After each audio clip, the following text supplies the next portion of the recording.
तर आज आपण खानदेश स्पेशल डाळबट्टी कशी बनवायची ते बघणार आहोत। अतिशय खुसखुशीत ह्या बट्ट्या तयार होतात। एकदा तुम्ही या पद्धतीने नक्की ट्राय करा आणि अजूनही चॅनलला लाईक फॉलो केलं नसेल तर नक्की करा।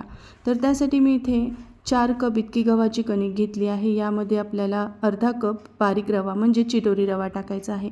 एका बाउलमध्ये रूम टेम्परेचरचं अर्धा कप पाणी, अर्धा चमचा गूळ आणि अर्धा चमचा हळद आणि चवीनुसार मीठ टाकून आपल्याला हे मिश्रण तयार करायचं आहे। आता सुक्या जिन्नसमध्ये अर्धा चमचा जिरे, अर्धा चमचा ओवा, 2 चमचे साजूक तूप, पाव चमचा खाण्याचा सोडा आणि 1 मोठा चमचा दही टाकून व्यवस्थित याला मिक्स करायचं आहे। आणि आता हे हळदीचं पाणी टाकून याला चांगलं घट्टसर मळून घ्यायचं आहे। अशा पद्धतीने हळदीचं पाणी करून टाकल्यामुळे ना या बट्टींना एकसारखा रंग येतो, हळद सगळीकडे व्यवस्थित मिक्स होते। मिश्रण आपलं छान भिजवलं गेलं आहे।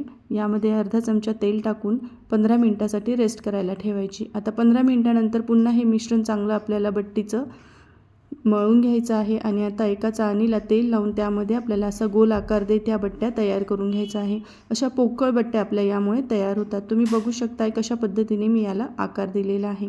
तर सर्व बट्ट्या मी या ठिकाणी तयार करून घेते। पुढची रेसिपी आपण डाळ कशी करायची ते बघणार आहोत।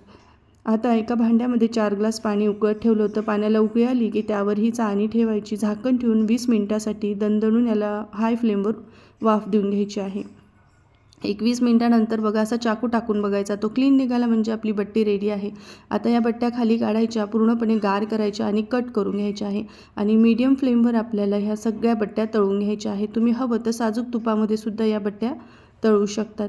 तर तुम्ही सुद्धा या पद्धतीने एकदा बट्ट्या नक्की ट्राय करा आणि कशा वाटल्या त्याचा अभिप्राय द्यायला विसरू नका। माझा व्हिडिओ पाहिल्याबद्दल धन्यवाद।